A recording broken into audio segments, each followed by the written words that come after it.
আর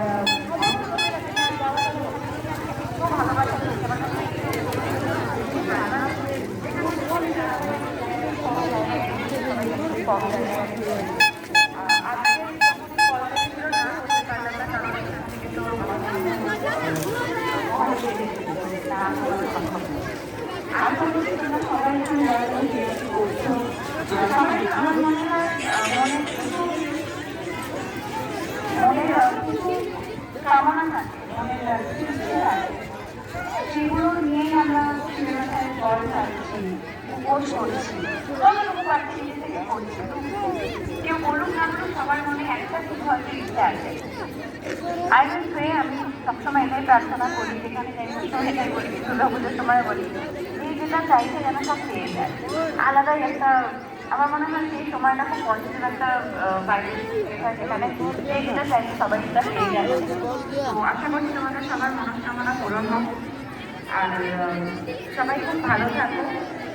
আমি শুনলাম এখানে 7 তারিখ না 8 তারিখ অনুষ্ঠান চলবে, এখানে যোগ্য হতে হবে 7 তারিখে কোনো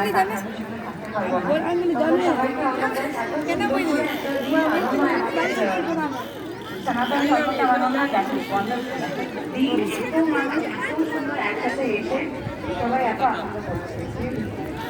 তো থ্যাংক ইউ সো মাচ আবার আমাকে এখানে ইনভাইট করার জন্য। সবাই খুব ভালো থেকো, খুব ভালো রেখো। Thank you.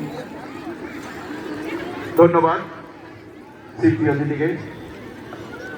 একটা ঘোষণা, 14 সাল এবং ভূতনাথ বাউরি, আপনারা যেখানে থাকুন মঞ্চের সামনে দেবাশিসদার সাথে দেখা করবেন।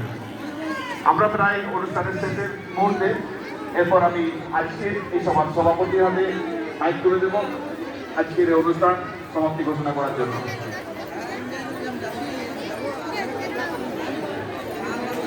আছেন আমাদের শ্রদ্ধাভাজন কাজল দাস, আমুরিয়া প্রধানেশ্বর শিব মন্দির কমিটির সম্পাদক উত্তম মাঝি, এবং আরও যারা গুণীজন আছেন, ধর্মপ্রাণ মানুষ যারা আজকে কলস যাত্রা অংশগ্রহণ করেছেন, প্রত্যেককে কৃতজ্ঞতা ধন্যবাদ জানাচ্ছি। আপনাদের আর ধৈর্য ঘটাচ্ছি না। এই 11 দিন ব্যাপী যে মহোৎসব, যা 2 বছরে পা দিল, আপনারা এই 11 দিন আনন্দে উপভোগ করুন, বাথানেশ্বর শিবের কাছে প্রার্থনা করুন যেমন এলাকাবাসী সুখে এবং সমৃদ্ধিতে ভরে ওঠে।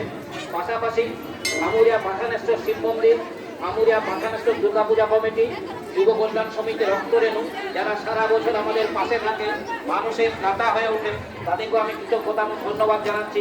এবং সবশেষে এই এলাকার যার প্রধান্যতায় আমরা এই অসম্ভবকে সম্ভব করতে পেরেছি, সেই অনুপ মাঝিকেও ধন্যবাদ জানিয়ে আজকে এই যে দ্বারোদ্ঘাটন পর্ব, এই যে উদ্বোধনী অনুষ্ঠান, সেই উদ্বোধনী অনুষ্ঠানের সমাপ্তি।